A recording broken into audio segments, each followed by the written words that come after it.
Welcome to Yellow Sheldon. It's been a long time on account of the holidays and damn near crippling depression. Winters in Seattle are quite hard. It's actually not as bad as it used to be honest. Getting yoked AF and working out like 4 times a week really helps me out. Anyway, whether you like it or not, I'm back, bitches.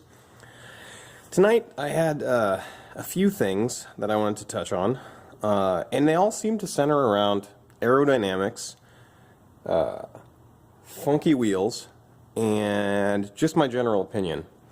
I ain't gonna go into too much history on these, you know, especially if you're an old man like me and we're around during the track bike genesis of the late 90s, early 2000s. You know what the hell these things are. On the chopping block tonight, we got a head 3-spoke, we got a garbage ass FSA wheel, and we got a Spinergy RevX. I want to start with the Spinergy because, to be totally honest, these are some of my favorite wheels of all time. What's that, you say? Do you have a death wish? Well, I mean, yeah, kind of, but that has nothing to do with whether or not I trust these wheels. This particular one is broken. I will point out the Bork. This is fairly safe still. I would probably clip that off and then finish it again, maybe wrap that in some carbon fiber and epoxy. However, these do have a very bad name. These get a bad rap. Some of the higher serial numbers seem to work a lot better. You can always find, see that little sticker there? You can always find the serial number there. This happens to be one that begins with a 1, so a little bit sus, a little bit sketchy. I'm going to move the camera back a little bit. The main thing with these is they are, to be sure, some of the coolest looking and most aerodynamic wheels of all time. What's more, they were some of the first ones ever to use what I call like tensioned carbon fiber. And it's actually quite interesting how it was done. Notable brands that are now using tension carbon fiber would probably be, well, Mad Fiber's out of business, but Mad Fiber, Lightweight, the German company that does like the Obermeyer and all of the crazy $10,000 wheels. And what you find is that many carbon wheels, the head tri-spoke is one of them, although I do like and trust those, but more to the point and more recently, the Mavic Arcis wheels. They are like wagon wheels. Rather than having doing tensioned spokes like you would find in a traditional spoked wheel, what they have is they have very rigid carbon spokes which are essentially holding the rim up. You know, in a traditional wheel that's under tension, the spokes are pulling the rim in, right? So that's tension. Compression would be the other way, where it's like a pillar. It's like a goddamn Greek amphitheater or something.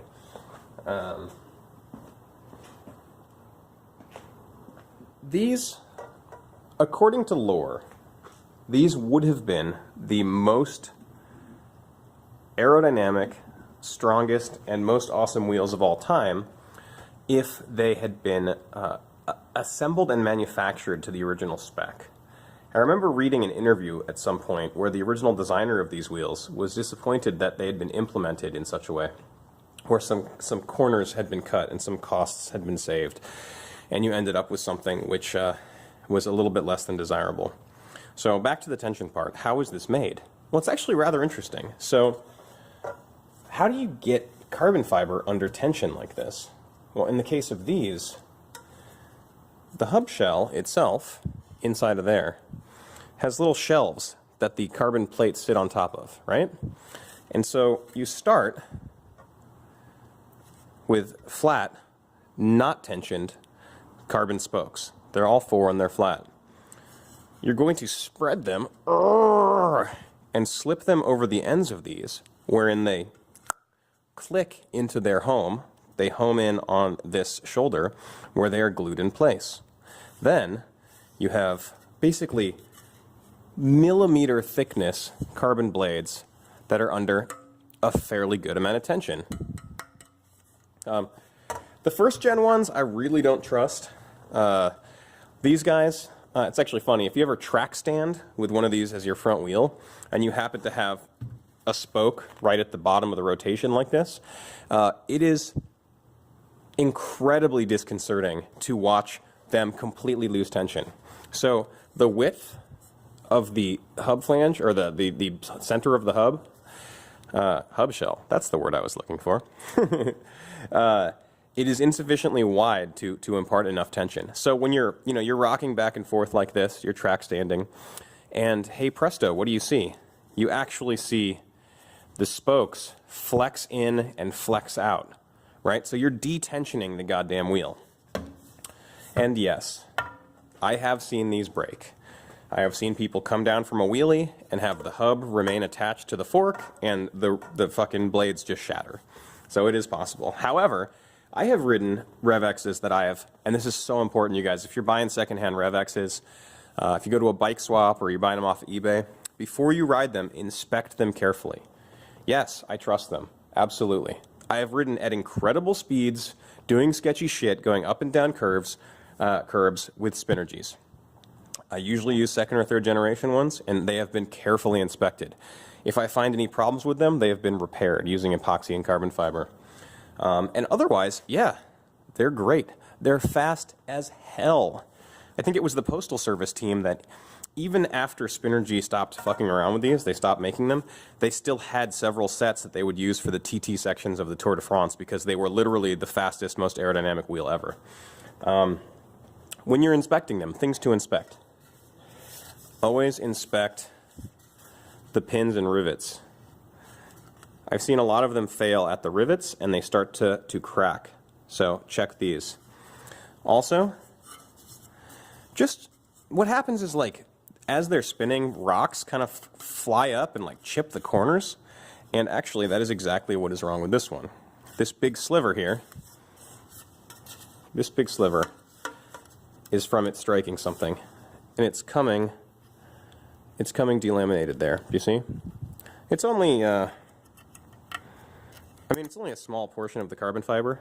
Like, I'm gonna break it off right now. So that crack's gone. You'd want to file the sort of stress riser away from the corner of that, and probably, like, if you were going to be super safe, like, give it another layer, or at the minimum some more epoxy. However, not too bad. This particular one is a 26-inch wheel one, and yes, people were mountain biking with Spinergy RevX's. These were superseded by a somewhat better wheel, in my opinion. The design was much more sound, called the Spinergy Rocks. It was like ROX. And how they worked is, rather than having, well, technically 8 spokes, but I will refer to this from here on out as a 4-spoke. Rather than having the X-Men logo, you had 6 spokes. So it was like 1, 2, 3, 4, 5, 6, all the way around. And what was neat about them was the rim was not carbon fiber. You had basically like a Velocity deep V rim that was custom drilled. At every point where a spoke would be, you would have 2 small holes drilled into the rim, and the carbon spokes were bonded to these, let's say, carriers, these like aluminum carriers.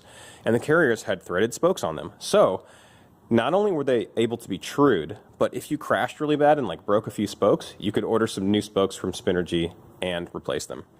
Wonderful wheel design. Every time I see them, I snatch them up. They go really well. They're paired very nicely with old Klein Adroits, especially with lightning strike paint jobs. But bullshit aside, they really are some of the coolest wheels I've ever ridden. But it was a little too little, too late, and now Spinergy is best known for their PBO, which is like kind of a composite, like carbon fiber, like Kevlar. They look like regular spokes. They're just fat and like covered in colored plastic. And wheelchair wheels. That's kind of where Spinergy's at now. Cool product. Still coveted by, like Asian fixed gear addicts in Tokyo and time travelers from 2003. But so this is one way to do it. This is a composite wheel that is under tension. It's a really good idea. And again, there ain't no there ain't no point to this video tonight. I just love these wheels, and I wanted to shoot the shit with y'all about it. And also to remind you, I haven't gone anywhere. I'm still around, and I'll still be shitposting bicycle stuff to the internet. Oh, quick side note. The prototype of one of the knives I was designing actually uses a Spinergy blade as a component in the non-lock side handle. Lock side handle. And again, if you remember these knives that I was making, they're a simplification of the traditional liner lock design because they don't have a stop pin here. They actually use the lock side titanium plate as both the lock tab as well as the stop pin. Now I think Bob Dozier does something really similar with his tab lock design, although I can't find a good picture of it. There are tab locks that instead of having, you know, basically like a half lock here and a stop up top, imagine that the entire thing is a tab that perfectly machined. This is flat, the tab is flat, and when you open the knife, it locks and engages with the entire tang of the blade, basically. Kind of cool, though. Just thought it was neat. I was digging through my shit and was like, oh yeah, that's a Spinergy also. Next up, we're going to save the worst for last, but next up, head tri-spoke, also known as the specialized tri-spokes. These are amazing. They are not light, and they are not under tension, but you see the amount of material that's here. There's a lot, and you know, these rarely break. They're very, very fast, and to be honest, they just look so goddamn cool. Do they not? Are you not impressed? This one's broken. I don't know if you can see this, but big old crack right here. Could conceivably be repaired, but it has basically become a decorative wall hanging. So this is another good idea. Aerodynamic design, surface area that just cuts through the wind, and although it is working on the wagon wheel principle, it is just sticks of carbon fiber holding your rim up, they are sufficient in size that it doesn't really matter. I mean, this is essentially what they've done here is taken a disc wheel, which we know that are safe and reliable, and they've just removed huge amounts of the material. So these also go for a pretty penny on eBay. Lately, all I see is tubular ones. This one is a tubular, which means glue-on tires. Not a fucking fan. Clincher ones are kind of hard to come by. And again, it's sort of like the Ne Plus Ultra of composite wheels. There are other brands that have tried similar shit. There's like a company called Nimble, Nimble, that makes one called the Crosswind, I believe. It's another 3-spoke. I mean, Karima has made 3 or 5 spokes. If you're cheap and fat, you can always get the Aero spokes, which are carbon fiber, in that they have like a thermoset nylon resin. So it's nylon plastic, basically, that has been, while it's hot, like injected with like carbon fiber chop. So imagine like just chopped up carbon fiber and dust and shit inside of melted plastic. That's what those are. And I will be honest here and say that although really heavy, not particularly aerodynamic, and they make your bike kind of handle like shit, if you weigh 350 pounds and you are sick of breaking spokes, like if you're a big old Clydesdale, no hate on you. I think Clydesdales deserve to fucking have their bikes work too. The Aero spoke is actually a reasonable option. It's a big, heavy wheel made of fucking nylon and carbon fiber, and it is pretty much indestructible. They are incredibly hard to break. So it's always an option for big boys and girls. God, and then there's another worse plastic wheel from a company called Spin. And I can't tell you how many times I've bought those for a couple bucks thinking they would look cool and then given them away because they're actually awful. So another way to do aerodynamics. We're sort of like stepping down in gimmickry. So the first one is very, very, very aerodynamic, but pretty fragile. This shit is bomb-proof and very aerodynamic, but super expensive. The last one, which really has no bearing on anything, but it just goes to show you how silly people get when it comes to aerodynamics, is an FSA very, very funky front wheel. Now, what's so special about this? There's no carbon fiber. There's not much anything going on. Are you guys checking that out? Do you see? So this motherfucker has 3 hub flanges. Yes, it has 3 hub flanges. And so it is hiding 2, 4, 6. It's hiding 6 of its spokes, you know, ostensibly like away from the wind in the path of the rim.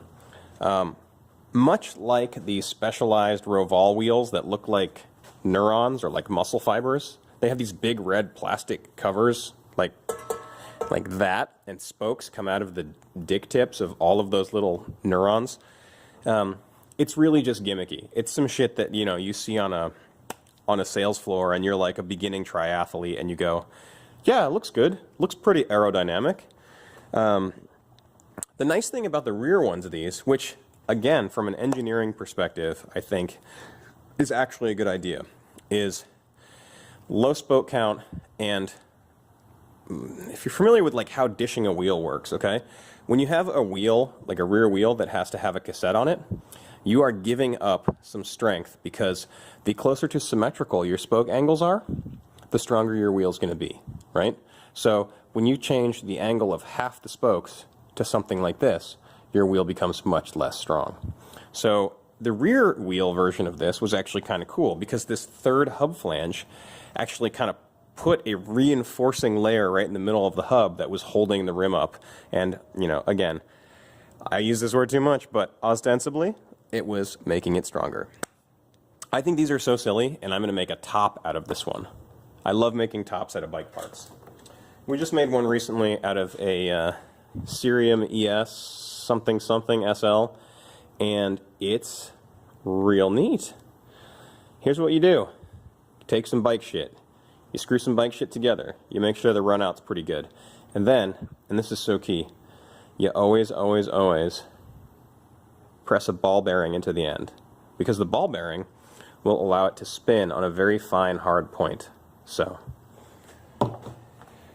that is my bullshit reintroduction to y'all. Talk about wheels, talking about tops, talking about broken carbon fiber. I will be back again real soon. The kid is back in school, which, if you have a kid, or if you have an imagination and can imagine what having a kid is like, having a kid around every single day really puts a damper on your productivity.